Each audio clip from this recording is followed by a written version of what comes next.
Halo semuanya, perkenalkan, nama saya Fikran Aksal Nurfatwa.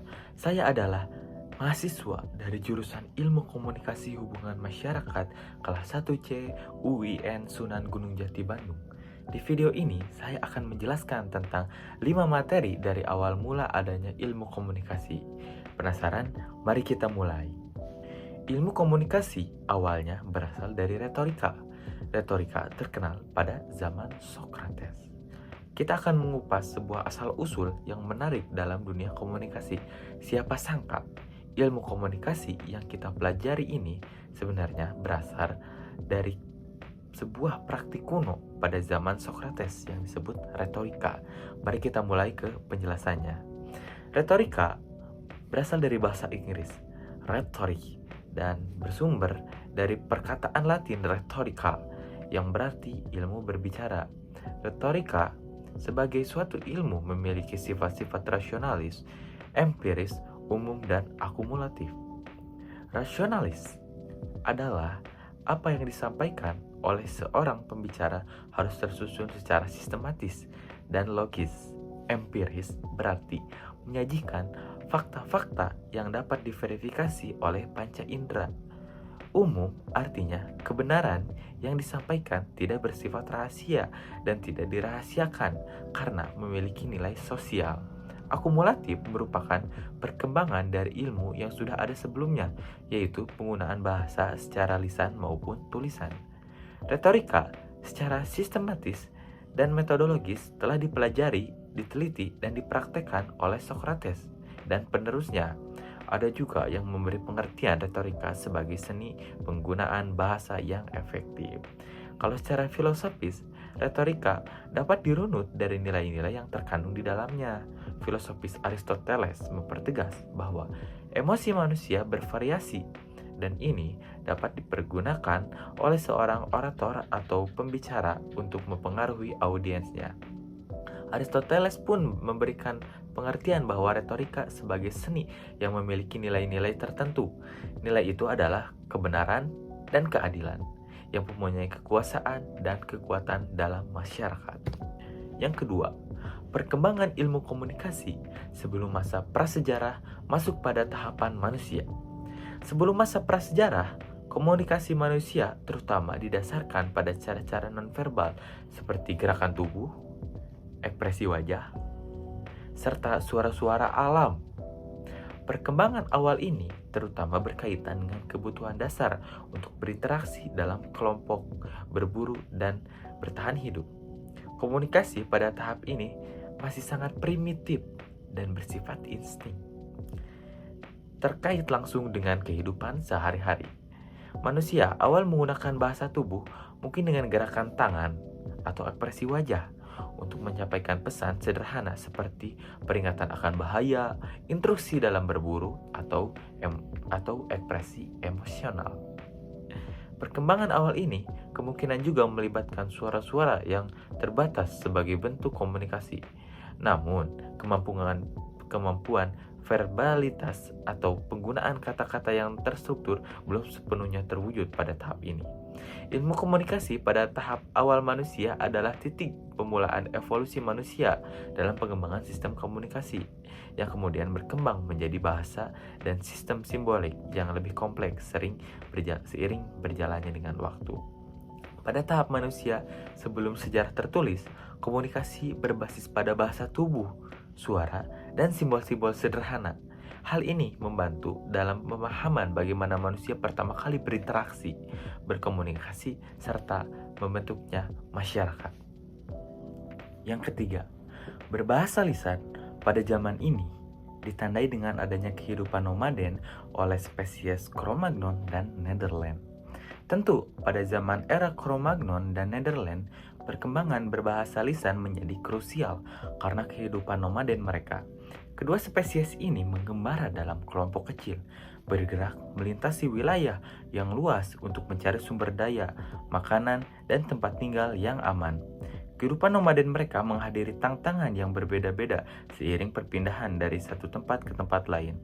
Untuk bertahan hidup, mereka perlu berkomunikasi mengenai perjalanan menggunakan sumber daya, teknik berburu, serta strategi mempertahankan diri.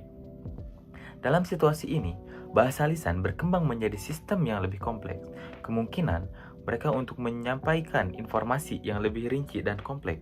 Ini bukan hanya tentang kata-kata sederhana untuk menyebut objek atau kejadian, tetapi juga tentang kemampuan untuk membentuk kalimat yang lebih kompleks. Mungkin menyusun rencana, memberi instruksi, dan mungkin bahkan mengungkapkan emosi secara pengalaman mereka. Pengetahuan yang mereka bagikan melalui bahasa lisan tidak hanya membantu kelompok mereka bertahan hidup, tetapi juga memperkuat koneksi sosial dan kebersamaan di antara mereka. Ini merupakan langkah awal yang signifikan dalam evolusi bahasa. Kemungkinan manusia prasejarah untuk mentransfer pengetahuan, berorganisir kehidupan kelompok, dan melestarikan warisan budaya mereka. Yang keempat, Harold Laswell. Setelah masa Benjamin Franklin di tahun 1700 hingga 1870, ilmu komunikasi memasuki tahap baru, yaitu mulai diajarkan secara formal di universitas. Orang yang merintis studi tersebut adalah Harold D. Laswell. Tentu pada zaman setelah Benjamin Franklin 1700 hingga 1870, pemikiran tentang komunikasi mulai mengalami transformasi menuju pendekatan yang lebih sistematis dan ilmiah pada awal ke-20. Harold D. Laswell, seorang ilmuwan politik Amerika Serikat, menjadi salah satu tokoh kunci dalam pengembangan studi komunikasi modern. Laswell tidak secara eksklusif memulai pengajaran ilmu komunikasi di universitas, tetapi kontribusinya dalam menyusun pendekatan analitis tentang komunikasi, khususnya dalam konteks politik dan sosial, sangat signifikan. Salah satu kontribusi yang terkenal adalah model Laswell, yang menjelaskan komunikasi dengan pertanyaan, siapa, apa, channel, kepada siapa, dengan efek apa, atau yang dalam bahasa Inggris who, what, channel, whom, to what effect, yang mempertanyakan aspek-aspek penting dalam proses komunikasi, seperti siapa yang menyampaikan pesan, apa isi pesan tersebut, melalui saluran apa, kepada siapa, dengan efek apa. Pendekatan analitis Laswell memungkinkan para peneliti untuk memahami proses komunikasi secara lebih terstruktur dan menyeluruh. Selain itu, analisisnya tentang pengaruh media massa dan peran komunikasi dalam politik memberikan dasar penting bagi perkembangan ilmu komunikasi sebagai disiplin akademis yang mapan. Meskipun Laswell bukan satu-satunya tokoh yang terlibat dalam perkembangan ilmu komunikasi pada masa itu, kontribusi yang substansial dalam merumuskan kerangka kerja analitis menjadi landasan bagi pengembang ilmu komunikasi sebagai sebuah disiplin yang diajarkan secara luas di berbagai universitas di seluruh dunia. Ya, sekian cerita Laswell. Lanjut. Yang kelima, transportasi.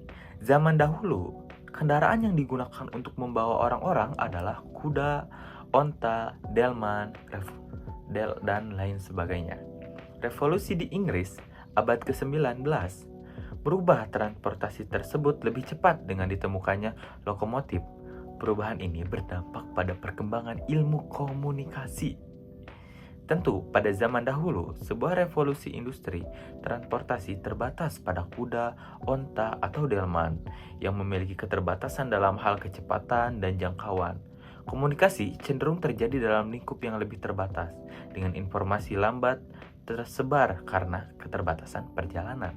Namun dengan munculnya revolusi industri, terutama dengan penemuan lokomotif pada abad ke-19, terjadi perubahan yang dramatis dalam transportasi. Lokomotif sebagai perwujudan dari teknologi transportasi baru mampu mengubah paradigma pergerakan manusia dan barang dengan cepat yang belum pernah terjadi sebelumnya. Dampaknya sangat signifikan terhadap ilmu komunikasi. Pertama, jangkauan komunikasi meluas dengan kemampuan untuk bergerak lebih cepat dan lebih jauh. Orang dapat dengan mudah berkomunikasi dan berinteraksi dengan individu atau komunitas di tempat yang jauh. Ini mengubah dinamika komunikasi antar wilayah dan memperluas pertukaran informasi serta ide. Kedua perubahan ini mengacu pada kemajuan media massa. Lokomotif memfasilitasi distribusi koran, majalah, dan mencetak lainnya ke berbagai wilayah dengan cepat dan efisien. Mungkin tadi adalah materi terakhir dari video ini tentang ilmu komunikasi atau awal mula adanya ilmu komunikasi. Jangan lupa tinggalkan like dan komen. Terima kasih telah menonton, semoga bermanfaat. See you.